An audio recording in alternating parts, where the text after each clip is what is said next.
अस्सलामु अलैकुम वरहमतुल्लाहि वबरकातुहू। प्यारा भाइर ऐं भेनरो, तव्हांखे ख़ुशि आमदीद चवां थो। उम्रो ऐं हज कीअं कजे वीडियो लेक्चरनि जे सिलसिले में मुफ़किरीन जे तरफ़ां AM बलोच सां गॾु क़िस्त नंबर 8 इहराम जूं पाबंदियूं। महिरबानी करे हिन चैनल खे सब्सक्राइब करियो ऐं घंटी जे बटन खे दबायो त जीअं हर नई क़िस्त जी इतला तव्हां ताईं पहुची सघे।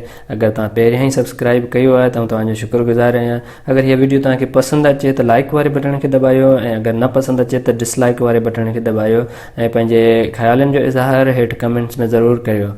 हाणे हलूं था मेन क़िस्त जी तरफ़। हिन क़िस्त में पाण इहराम जे मुख़्तलिफ़ पाबंदियुनि जे बारे में ॻाल्हाईंदासीं। कहिड़ियूं आम पाबंदियूं आहिनि।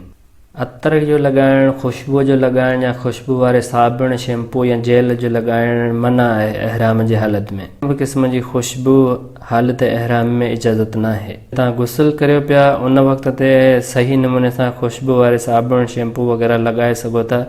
इहराम पाइण खां पहिरीं जॾहिं तव्हां इहराम जा कपिड़ा पाए छॾियो उन खां पोइ न तव्हांखे कपिड़नि ते ख़ुशबू लॻाइणी आहे न बदन ते लॻाइणी आहे। नॉन अल्कोहलिक अतर इहराम जे कपिड़नि पाइण खां पहिरियां लॻाए सघो था। नहुनि जो या वारनि जो कटणु, टोड़णु या छिकण जी इजाज़त न आहे हालत इहराम में।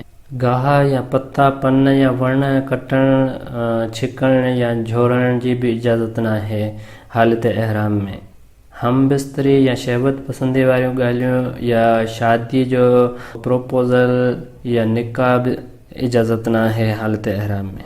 शिकार करण या कंहिंखे मारण जी बि इजाज़त न आहे हालत इहराम। गाह, पन वग़ैरह पटण, वढण या तोड़ण जी इजाज़त न आहे। हरम जे हुदूद जे अंदरि बग़ैर इहराम जी बि इजाज़त न आहे। ऐं अॻी पाबंदी आहे चहिरे खे ढकण जी। औरतनि खे हालत इहराम में चहिरो न आहे ढकणो।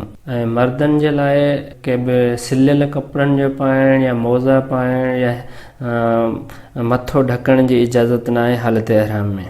औरतूं सिबियल कपिड़ा पाए सघनि थियूं, मथो बि ढके सघनि थियूं, पर औरतुनि जे लाइ चहिरे ढकण जी इजाज़त न आहे।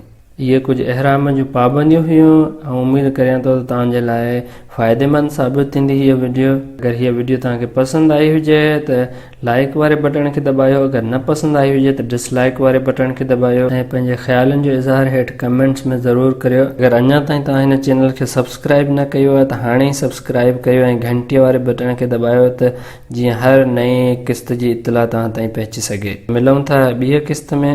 ॿी क़िस्त ज़रूरु ॾिसो। अल्लाह हाफ़िज़।